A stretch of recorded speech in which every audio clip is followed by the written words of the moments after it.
So a lot of you aren't married, and you'd like to be, and you even if you want to get married, you'd like to do the right thing, right? And maybe you're interested in somebody, maybe you're already talking to them, maybe they're here with you, I don't know, but you're not married yet. So I wanted to actually, first of all, accept a reality. The reality of it is we're not living in righteous times, right? The Muslims, unfortunately, are dating. They are going out to dinner. They are chatting it up late at night, whatever it is they're doing. And it's happening. It's become a reality.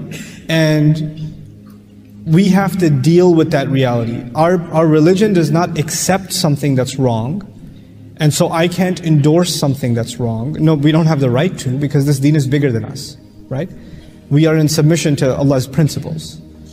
But at the same time, there are this deen is also practical.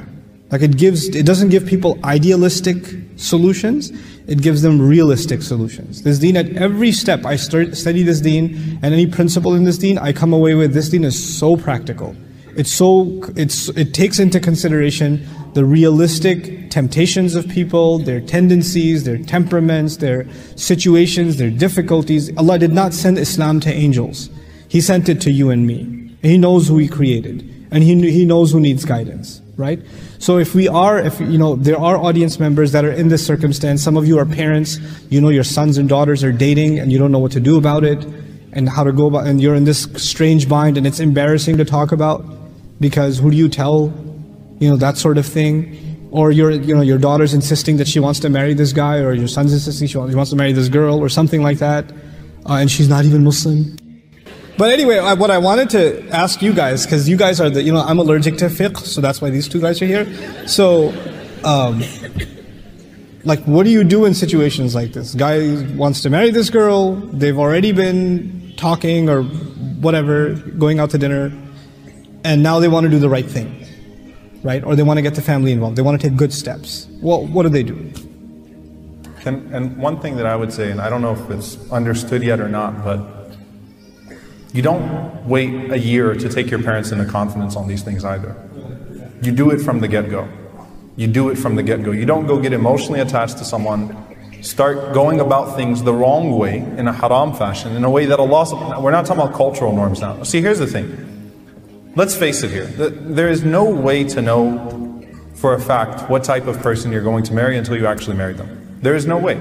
And in fact, psychologically speaking, dating will not do you any favors. It's not going to help you know that person more. It's going to help that person make a better impression on you, not help you know them more, because until you live with the person, there is no way to completely know them. So that's something that is, the decree of Allah subhanahu wa ta'ala, and things happen, and that's true. But let's face it, collectively as a society, are we moving deeper into a marriage crisis? Or are we getting better because we've loosened restrictions and so on and so forth? Right? Whether it's the Muslim world or the Western world or what have you, because there were certain decency cultural norms from a decency perspective that were in place even in the non-Muslim world, in the secular world. And there is a crisis in every part of the world in this regard. So when it comes to the Islamic perspective now, we believe that Allah subhanahu wa ta'ala is the turner of hearts, right? We understand that Allah subhanahu wa ta'ala is the turner of hearts. Don't think that you can disobey Allah subhanahu wa ta'ala, do things haram, with the intention that you will right it one day. And Allah subhanahu wa ta'ala is going to put barakah in your relationship. You're fooling yourself. You're not going to fool Allah subhanahu wa ta'ala. You are fooling yourself. Now there's a difference between two people, and even the Sharia makes a distinction here of two people that started something wrong and they generally made tawbah. And Allah left it ambiguous. They actually made tawbah. They actually repented. And it wasn't a tawbah that was conditional on me marrying this person. It was a tawbah of wow, I did something haram, astaghfirullah, let me now go and approach this right. It wasn't, fine mom, dad, I'm sorry, but I still need to marry that person. And that's the only way that it's going to happen. You have to take them into consideration from the very beginning. And when parents are unreasonable, I will say this as well, you learn this the hard way, sometimes very later on, much later in your life, but your parents are not seasonal. The whole world will turn their backs on you before your parents turn their backs on you. And you will learn that the hard way, right? Many, many times in life. With friends, sometimes with spouses, with whoever it may be, with mashayikh, with your teachers, with your closest friends. You will find that other people will be seasonal at times. Your parents will never be seasonal. They will not, even when your parents say, I'm not going to talk to you because you've decided to go forth with this, they don't really mean it. Right? They're saying that as a threat, hoping that you'll recognize the situation. Now, when parents are wrong, when they're dead wrong, and when they're standing in the way of something that is halal, something that is completely pure, something that's been pursued in the right way, then at that point, there is the option in Islam to override them through a particular process. But even then you have to ask yourself if it's worth it. Even then you have to ask yourself if it's worth it. So I have a tough question for both of you. What's that? I have a hard question for both of you. Okay. There are people in the audience, inshallah they're not, but there are people in the ummah that are dating for a long time, a year, 2 years, 3 years. And the first advice that comes in my head is just get married. Doesn't matter who says what. Because you're clearly not going to let each other go. I totally disagree. You don't? I completely disagree. That's setting them up, that's giving a temporary solution. You'll make them happy for now, but their relationship is going to fall apart. Look, I do marriages and divorces. I've been doing it for 10 years, personally. And most of the time when we gave in and said, okay, fine, just let them get married, they were divorced within 3 months because they've already gotten past all the rosy part of the relationship. What I would say instead is that you have to step back and seek rational advisors, like Sheikh Abdul Nasser said, that will let you know if whether or not this is a good idea or not. And if it's a good idea, and if the fundamentals are there and the foundations are there, and you can work through it and so on and so forth, then it's better for you not to make a long-term mistake, something that's going to damage you for the rest of your life, just because you made a short-term mistake and it's going to hurt you to get away from that.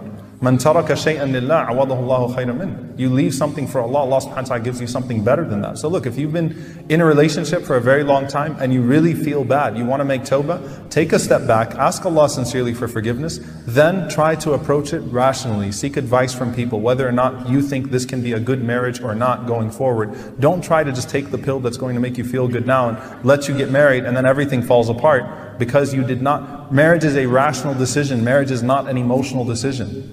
It is supposed to be a rational decision. It's not supposed to be an emotional decision. So that's the point here. You look for compatibility.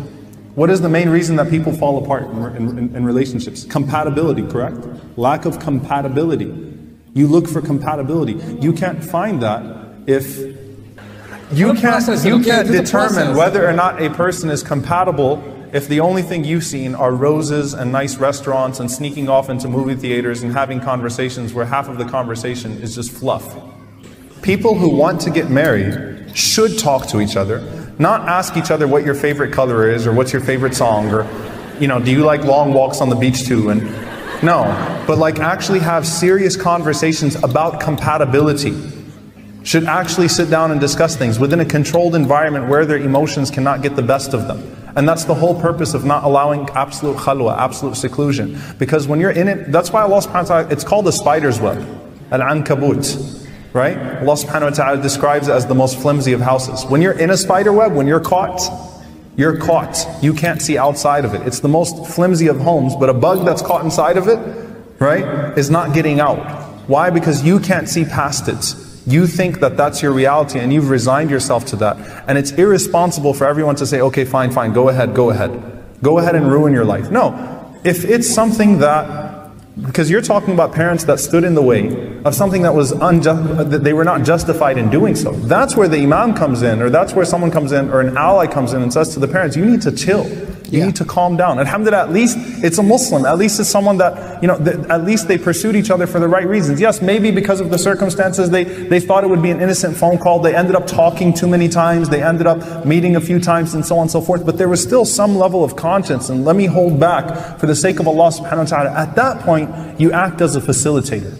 At that point, you act as a facilitator. But it's not black and white.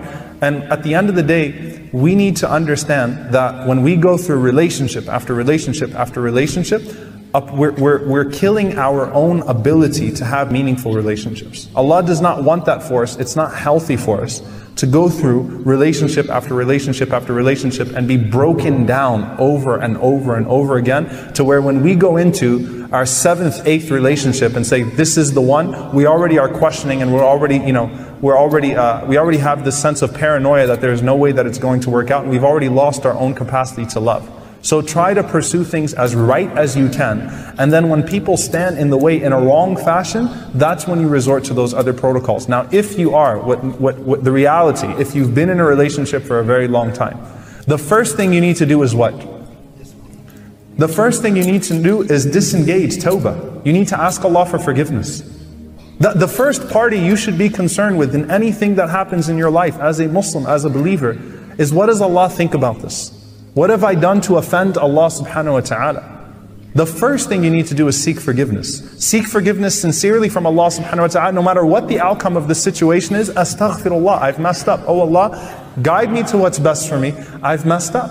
Because then you bring back the barakah of Allah subhanahu wa ta'ala, the irshad, that guidance from Allah subhanahu wa ta'ala in your direction in life. But when you take that out of the equation, then it's always going to be, it's always going to be risky no matter what. But you make it so much more risky, and you're still not going to pursue a path of barakah.